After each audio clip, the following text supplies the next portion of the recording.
राउरकेला कनक सुना अलंकार दुकान रे जीएसटी चढ़ाऊ सुना व्यवसायी बिना बिल रे सुना बिक्री करी जीएसटी ठकिथिबा अभियोग रे चढ़ाऊ करा जायछि। व्यवसायी ठारू 67 लाख टंका और फाइन पेनाल्टी धार्य करा जायछि। तेबे अलंकार मालिक फाइन और पेनाल्टी अर्थ पैठ न करिबारु सुना अलंकार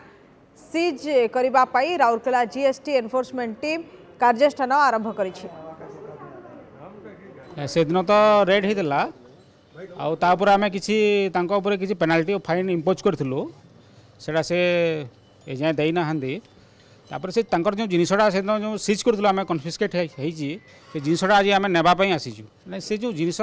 सीज होता तार तो किसी से परचेज इनवॉइस कि सेल इनवॉइस कि कौन से अकाउंट से देखी पारि नथिले से जिनसा सीज होता फाइन मान फाइन और पेनाल्टी मिसिकी 67 लाख